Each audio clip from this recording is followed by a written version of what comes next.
かりですので、何でもいいので、ちょっとまたそこはそうじゃないとか、そこ言ってることがよくわかんないとか、何でも途中ストップかけて結構いただいて結構ですので、仲良く楽しい雰囲気でやっていきたいと思います。よろしくお願いいたします。あとね、何人かでお見えになってない人いるんですけれども、ちょっと遅れる、お仕事の関係で遅れるっていう方もいらっしゃいます。ですので、ちょっとゆるゆると話をしていきたいと思います。私が株式会社ビーツクリエーションを、いや、私がこういうの見えないよね。大丈夫？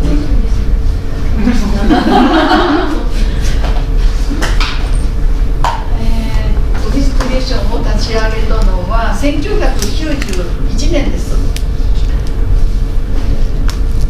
3月1日。ミスクリエーションって何でつけたかというと、ミスは、女性なんですけども、ミスでもミセスでもなく、全部女性だよと、そんな分けるのやめよう、区別するのやめようということで、全部女性だよということでミスです。で、クリエーションは創造するということなので、女性が創造するそのヒント、女性の立場で創造する、そんなクリエイティビティな仕事をしていきたいという思いがあってミズクリエーションに来たんです。で、いきなり株式会社なんです。意味はありません。株式会社の方がかっこいいかなって、ただそれだけです。でも株式会社にするには、その当時300万円集めなきゃいけなかったんです。で、お金を集めなきゃいけない。その当時私は主婦でして、ある工務店にパートで勤めてました。で、パートでいろんなお客さんのお家に行って、その当時増改築する家に行って奥様のご希望を伺ってたわけです。なぜ増改築の仕事をそんなパートでやってきたかって言いますと、その当時ですね、システムバスとかシステムキッチンとか、そういうヤマハの、特にこの辺だとヤマハの住宅設備、ヤマハリビングテックとか、そういうのがこう立ち上がった頃で、その家の中が非常に女性が使う水回りに変化が起きていた時なんです。そうするとね、今まで大工さんがそこへ打ち合わせに行ってたんですけども、作り手の男性よりも使い手の女性がそこの奥様方のお話を聞いて、その、リフォームに反映させた方がいいというその当時のコンペンのオーナーの経営者の考えで、私が、アルバイトに来ませんか、パートに来ませんかって誘われたんです。で、なんで私が誘われたのってまた遡って言うと、ここには戦争体験者は誰もいません。私も戦争体験者ではありません。だけど戦後生まれたので、非常にその焼け野原の後から両親やばあちゃんたちが非常に苦労して家を建てて、そして住んでたわけで、私の浜松市の中区なんですけど、浜松町の近くなんですけど、どこのうちもですね、本当にバラックみたいなうちに住んでて、お風呂がないうちが多かったんです。で、両親の話をやばあちゃんの話を聞くと、浜松市は全部焼けてしまって焼け野原だった。残ったのが今は亡き地元の松里市の鉄骨の残骸だけだった。それは浜松だけじゃなくて豊橋もすっごいもう被害爆撃にあったんですよ。それは豊橋には軍需工場、あれなんて言ったかな、挺身隊とかなんか軍需工場があって、そこで木製のプロペラを作ったりいろいろしてたので、やはり豊橋もものすごい B29 の爆弾にやられて、本当に多くの人が亡くなった。で、私の両親やばあちゃんたちがそこからもうゼロから立ち上がって、そして現在の私たちの豊かな生活をこう享受できるようになってきたわけなんです。でその当時、小学校に入る頃になるとテレビが普及してきまして、そのテレビがどんなテレビやってたかっていうと、西部劇、それから、ニュースもそうなんですが、アメリカのホームドラマがあったんですよ。でそのホームドラマっていうのはどんなのかというと、すごい立派な素敵なお家のね、入り口玄関入るとこう螺旋階段があって、可愛らしい女の子がねワンピース着てね、タタタタッと降りてきて、それでこう開け放たれた窓にレースのカーテンがひらひらして、すごい生活してるなと。この日本人の生活と家と全く違うと。なんでこんなに豊かなんだろう、私もこんな素敵な家に住みたいなって小学校の頃思ったんです。で小学校5、6年になると、この大学ノートと称するものに方眼を自分で書いて、そしてもし自分が家を建てたらってこう何枚もいくつもプランニングを立てる。それが小学6年生の始まりで、いずれは建築家になりたいなと思っています。ところがですね、私の父は国鉄職員でした。それで、兄弟が4人です。でじいちゃんが、戦争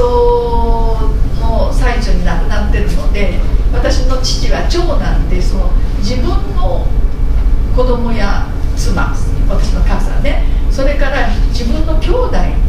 それから自分の親の面倒も父が全部見なければならないということで、経済状態が決して潤沢ではなかったわけです。で浜松には建築関係の大学はないので、出ていくとなると名古屋か東京に行かなきゃいけないんですよ。でいや大学行きたいんだけどで、両親に言いましたところ、でも無理だと。お前が大学に行かせると他の下の3人も行きたいって言ったら行かせなければならない。とてもそんな余裕はないということを言われまして、それで、それだと思って高校生の3年生卒業する間近に浜松市内でその建築を教えてくれるところがないかなっていろいろ探したんですけれども、そういう学校は当時ないんですよ。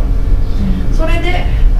機械製図の学校はあったんです。なぜならば浜松はやはりものづくりの町ですので、機械図面を描くところはあ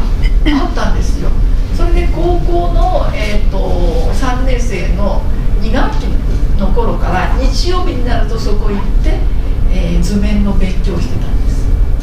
で卒業間近になって高校の担任の先生が、就職みんな決まってるけどあなた決まってないけどどうするんですかと。今その時浜市と、なんか信用金庫はまだね募集してるので、せめて信用金庫に入りなさいって言ったんだけどね、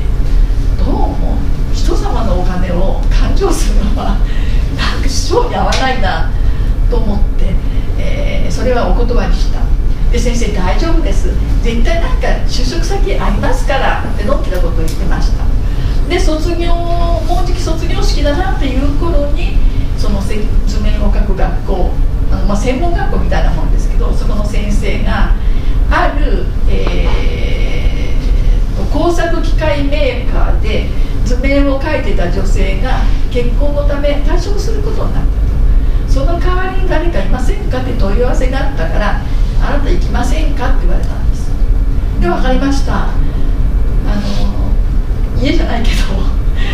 図面描けるなら行きますってそれで行きました。でなぜそんな風にして図面の学校、製図の学校に行ったかって言いますと、父がですね、女も腕に何か職を持ちなさいということを常に言ってたんですよね。ですので単なる事務職じゃなくってそういうことを勉強していけばまた変わるにも変わりやすいかなという思いがしました。それで、その機械メーカーに勤めたんですが、お給料がとても少なかったんです。でそうしたら本田で募集があったんです。図面を描ける女性で、トレースでもいいから。それですぐにホンダに移ってホンダの製品技術室っていうところで仕事をしてきました。で結婚して子供ができる頃になると、その当時は寿退職っていうのがあったんです。若い人はご存じないと思うんですけども、結婚したらもう自然にもう辞めるっていうのがその、当時の慣例でして、それで会社辞めようと思ってるんですけど、もう2つ返事で「はい、お疲れ様でした」っていう感じで、それでもうすぐ、退職しまして専業主婦になりました。で実は末子を出産したのは27歳です。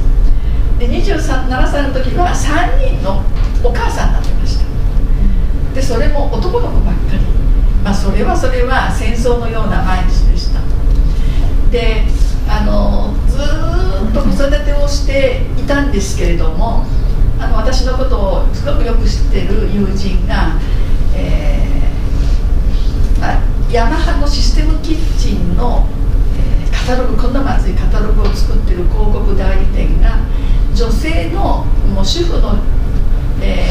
使ってる主婦の声をカタログに反映したいので、そういうちょっと興味のある女性を集めてる、10人か15人が集めて、それで勉強しながらみんなの意見を吸い上げてカタログにこう反映したい。であなたはお家のこと、住まいのこと好きだったよねって言われて誘われたんです。でそんなことがあってハウスメーカーの社長がアルバイトに来ませんかって言ったわけなんです。でそのアルバイトをするときにですね、やっぱり1級か2級のせめて2級の建築士の資格取りたいなと思って、ある某日建っていうところに行ったんですけども、あなた主婦でしょって、主婦ダメって言われたんです。女の人ダメって言われたんです、その当時で。そのぐらい女性に対する差別っていうものがあって、で今そんなこと言ったら問題になりますよね。で、資格も取ることなく、でも友達が「うち新築したいんだけどちょっとプラン書いて」って言ってこう書くとね、なんか大工さんがそのまま家建って、私資格ないのに 2軒ぐらいで2軒か3軒ぐらい本当に新築建っちゃった。私構造計算も何もしてないんだけど大丈夫かなって思うんですけども本当に建っちゃったの。だったわよ、ありがとうってね、アジ3匹持ってきてくれました